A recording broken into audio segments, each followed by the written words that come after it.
Good morning, आदाब और जय सत श्री अकाल। मैं आपका दोस्त आशीर्वाद उर्फ एके आपके लिए विशेष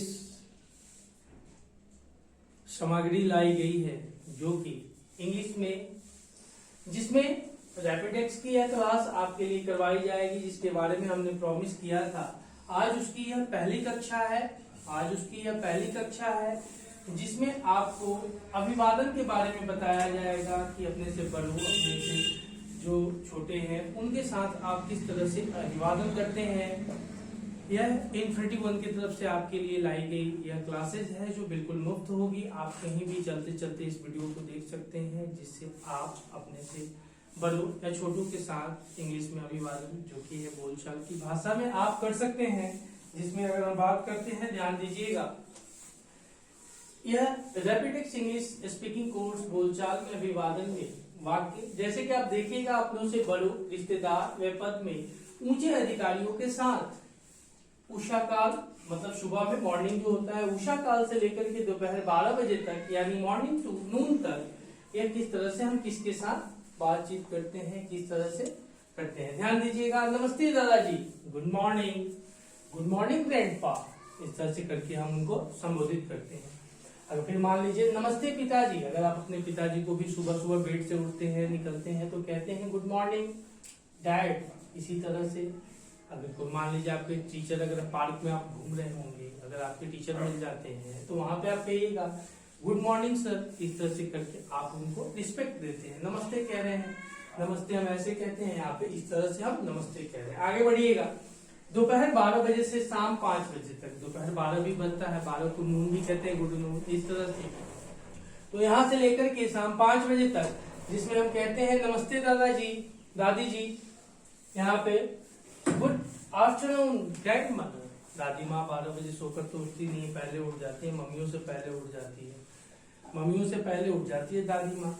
उस जगह पर गुड आफ्टरनून ग्रैंड माँ। इस तरह से आगे बढ़ते हैं, कहते हैं नमस्ते माता जी, गुड आफ्टरनून मम्मी। इस तरह से कह के आप निकलते हैं। फिर नमस्ते बेटी, गुड आफ्टरनून डियर। अपने छोटों को आप डियर कह सकते हो, जो आपसे छोटे हैं उनसे डियर कह सकते हो।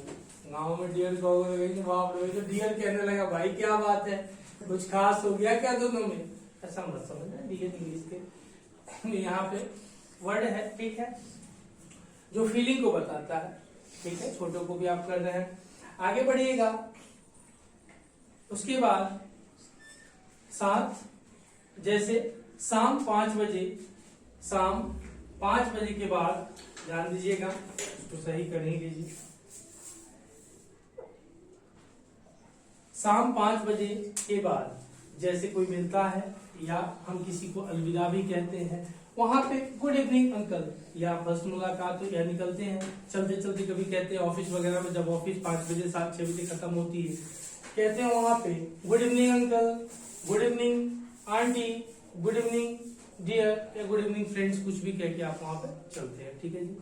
इस तरह से आप कहते हैं। शाम 5 बजता है, उसके बाद उससे पहले गुड आफ्टरनून, जैसे आपने देखा उषा काल, अगर मॉर्निंग की बात करते हैं, प्रातः काल जिसको कहते हैं, उषा काल से लेकर के 12 बजे तक आप किसी को गुड मॉर्निंग, 12 बजे तक गुड मॉर्निंग कहते हैं। उसके बाद दोपहर 12 बजे से लेकर के शाम में 5 बजे तक आप किसी को गुड आफ्टरनून कहते हैं। देन आफ्टर, जब तक आप बिछावन पे ना लेट जाए तब तक किसी को आप गुड इवनिंग कहिएगा, ठीक है। तो उसी तरह से शाम 5 बजे आपने देखा। फिर रात को विदाई के समय शुभ रात्रि यानी गुड नाइट, स्वीट ड्रीम्स। और डार्लिंग मत कहिएगा सबको गांव में, नहीं तो मार हो जाएगा। डार्लिंग मत लोग डार्लिंग बना लिया, ठीक है, तो वहां डार्लिंग वाली बात हो जाती है। तो यहाँ पे स्वीट ड्रीम्स, डार्लिंग, अपने छोटों से भी कहते हैं, बड़ों से भी कहते हैं, कोई दिक्कत नहीं है। उसके बाद दिन के किसी भी समय अगर आप बात करते हैं, अच्छा सर चलते हैं, good day to you sir, good day to you sir.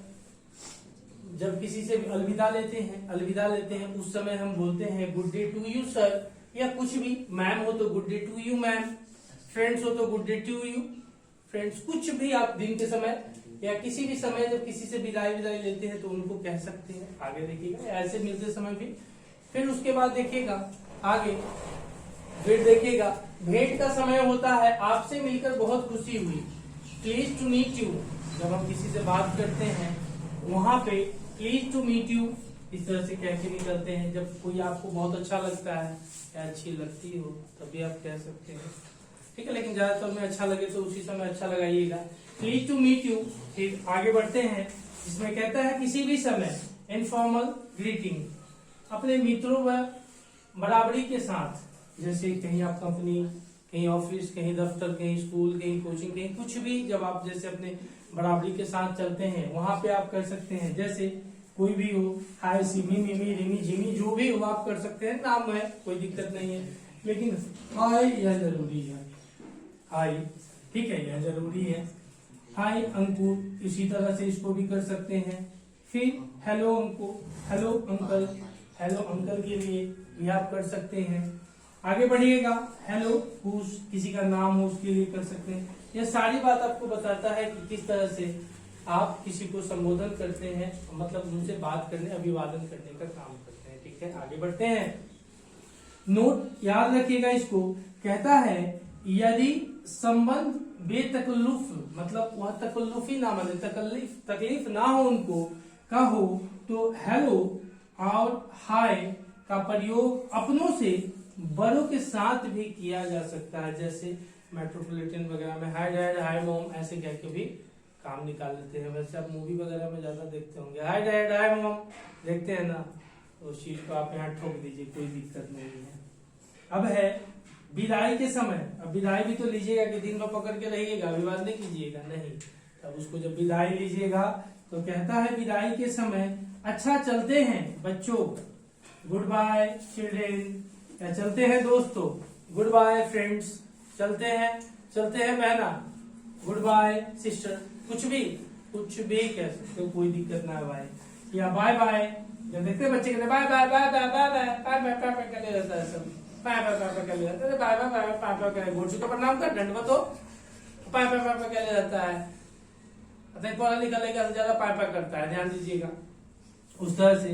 फिर आगे अच्छा चलते हैं बच्चों, गुड बाय चिल्ड्रेन, इस तरह से आगे बढ़ते हैं। अच्छा बाय बाय, बाय बाय, किसी को भी जब करते हैं bye bye bye bye bye bye भी करते हैं, बाय बाय बाय बाय करते हैं। आगे देखिएगा, चलते हैं प्रिय, फॉरवेल डियर, इस तरह से। अच्छा फिर मिलेंगे, bye bye bye, see you, so see you या सो लॉन्ग, आप किसी भी चीज का वहां पे यूज कर सकते हैं।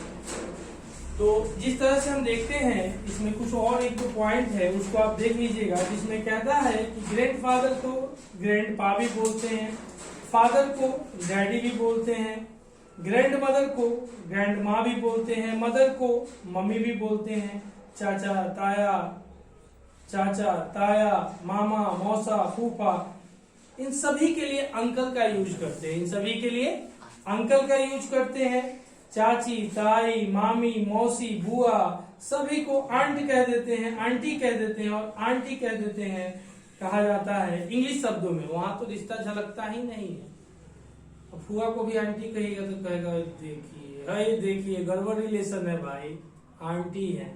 तो वहां इस सब चीजों को ध्यान में रखिएगा। इंग्लिश में बस सबका अंकल, आंटी पे काम निकल जाता है, ठीक है। आगे देखिएगा, किसी भी पुरुष के लिए आदर सूचक सर यानी सर का प्रयोग किया जाता है, और किसी भी महिला के लिए आदर सूचक जिसको मैडम का प्रयोग किया जाता है, महिला के लिए, ठीक है। और जो कुमारी होती है उनको मिस कहा जाता है, मिस करके भूल गई, कहा ही नहीं कही, मिस की कहा जाता है, ठीक है। आगे देखिएगा, फिर उसके बाद क्या है, चचेरे, ममेरे, मौसेरे या फुफेरे, ददेरे, ननेरे, जो भी हो उनको कजन कहा जाता है, कजन कहा जाता है। अभी नहीं कजन ब्रदर, कजन सिस्टर नहीं कीजिए, कजन का मतलब ही होता है कि वो आपका कोई रिलेटिव में भाई बहन, कोई चाचा ताया, फूफा फूई, बुआ बुई, किसी की लग रही, खाला खालू, किसी नानू किसी की लग रही है, ठीक है। कजन का मतलब ये होता है आपके कोई रिश्तेदार में भाई बहन कोई लग रहा हो, ठीक है। आगे बढ़िएगा, COUSIN होता है कजन का, COUSIN होता है, COUSIN, कजन का मतलब होता है किसी भी रिश्तेदार में आपका भाई बहन, चाचा चाची, फूआ फूफी, ताया ताई, नानू नानी, जो भी उनके वंशज जो कोई होंगे उनके बारे में, ठीक है। उसी तरह से आगे बोलता है, चलिए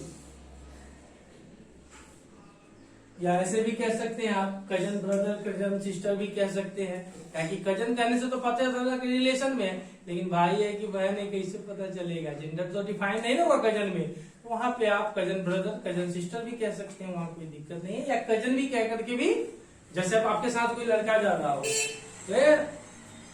माई कजन, अब कोई लड़की जा, घर पे कोई आया होगा तो मेरे कजन आए होंगे कहिएगा, तो कजन में कौन, लड़का की लड़की नहीं पता चलता, कजन ब्रदर कजन सिस्टर कह के वहां निकल सकते हैं। ठीक है, आगे देखिएगा, जब विवाहित कोई मिलती है आपको, विवाहित महिला के नाम या उपनाम से पहले मिसेज MRS लिखते हैं, मिसेज को और मिस्टर को MR लिखते हैं। ठीक है, मिसेज और मिसेज लगा सकते हैं आप। ठीक है, उसके बाद का प्रयोग क्या है, अविवाहित या, हाँ जो विवाहित नहीं ना है उसके लिए MS लगाइएगा, MS तो मत लगाइएगा, रागनी में MS लगाइए, इसको मिसेज बोलते हैं। अभी बताया, जो अविवाहित है, जो विवाह नहीं हुआ, उनके लिए लगा लीजिएगा। ठीक है, बाकी यह कक्षा आपकी पहली या समाप्त होती है, दूसरी कक्षा को आपकी कल मिल जाएगी। दूसरा डे रैपिडेक्स का, यह फर्स्ट डे ऑफ रैपिडेक्स है, फर्स्ट डे ऑफ रैपिडेक्स आपको है, और यह 21 की तरफ से आपको दिलाई जा रही है, हम तो बस उसके साथ चल रहे हैं। आगे देखिएगा, आगे यह कक्षा आपको कल आपको मिल जाएगी, और आप इसको ज्यादा से ज्यादा अपने दोस्तों को भेजें और दोस्तों को दें, जिससे उनका भी बेड़ा गर्द होने वाला है तो कुछ पार हो जाए, नैया निकल जाए। चलिए, ज्यादा से ज्यादा चैनल को सब्सक्राइब करें, लाइक करें और अपने दोस्तों को शेयर करें। चलिए, मैं आपसे अब अलविदा कहता हूं, फिर मिलेंगे अगले क्लास में। ओके, बाय, जय हिंद, जय भारत।